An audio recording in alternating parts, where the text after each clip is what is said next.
Brought to you by Yahoo Sports, the world's #1 sports site. All right, the American League winners in the 84th All-Star Game. There you see the Brooklyn Bridge. You are watching Yahoo Sports Talk Live. We go live to New York City. We've got the boots on the ground. Our All-Star coverage from New York, presented by Chevy. Let's bring in from the Chronicle their Major League Baseball writer, John Shea, joins us here on the program. And John, really the one huge takeaway in this is Mariano Rivera and the great moment when he comes out to enter Sandman. You were in Citi Field. What was that like when Rivera opened the door, comes through the gates, and runs to the mound? What was it like? Hey, wait a minute. What about the Prince Fielder belly flop on the triple? Come that on. was pretty good. Give the big man some credit. Earthquake on the East Coast. If not for Mo Rivera, that would have been the defining moment. But you're absolutely right. I mean, think about it. This is the Mets ballpark, and he pitched the 8th inning. And Neil Diamond sang before he did, not in Boston, but in New York, in the Mets park. I mean, all kinds of unusual things. Plus, it was the 8th inning. By the way, he got the hold. I mean, Jim Leland obviously didn't trust Joe Nathan to throw a scoreless 8th and give Rivera an opportunity in the 9th.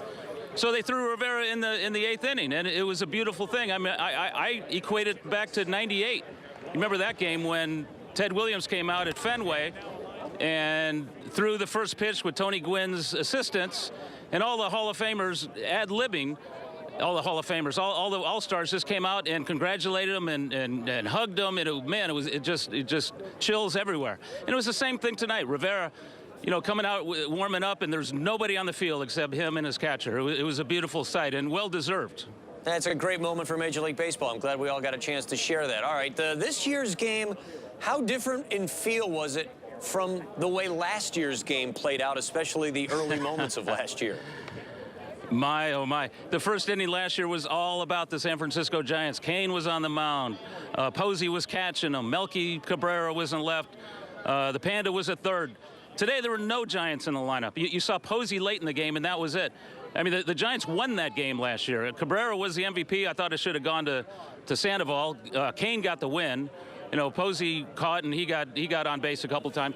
But today, Posey was the only guy on the team who made. I mean, I was thinking, you know, finally, Bruce Bochy was going to have a lineup that could score a few runs off a team other than the Padres. But no, I mean, he came out here in the National League a goose egg.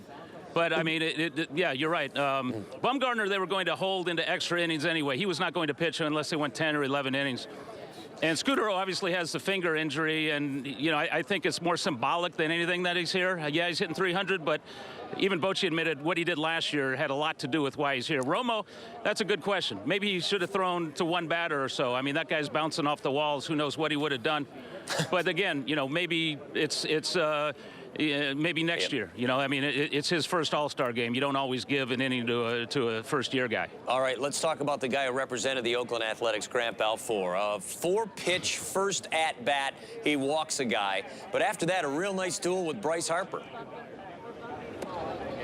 Yeah, you're right. You know, the broadcasters last night had a tough time pronouncing Cespedes, and today they were wondering what he was saying under his breath. I mean, anybody in the Bay Area knows that, right? You can't say it here, but my goodness, you can read the lips. Yeah, he was fantastic. You know, 4-pitch walk to the first guy and then just 1, 2, 3. It's sort of what he does during the season. You know, he's kind of a high-maintenance guy. Many times the last out might be, you know, 380 feet to the wall. He's perfect, and he should have been here all along. By the way, the biggest snub was Josh Donaldson, but Balfour was right there, and I think, you know, Leland probably knew all along that Colon was not going to pitch in this game and was going to take himself out because he threw on Sunday. John, so I think Balfour was going to be here all along. It was nice. It was nice that he pitched. John, you hang out with the national guys. You're a national guy who covers the entire Major League Baseball. We mentioned Cespedes, the winner of the Home Run Derby. Grant Balfour, you said, should have been in there. This is a guy who does his job in the 1 inning he has. You mentioned Josh Donaldson, the biggest snub. Nationally, are the A's going to start to get a little more attention in the second half, especially if they continue this run? Hey, you would think so. I mean, what's wrong with first place? I mean, they hardly had any guys here, and the Giants had 4, and they were in 4th or 5th place the past week. So, I mean, you've got to really, I mean, but the problem is still, it's just not a national story. People can write all they want about it, but the fans on a national level, the media for the most part on the national level, I mean, we keep hammering it at home, you know, the A's, the A's, the A's. But my goodness, it's still not a big enough story, I guess, because there's no superstar on that team. You know, there's really nobody here except Grant Balfour.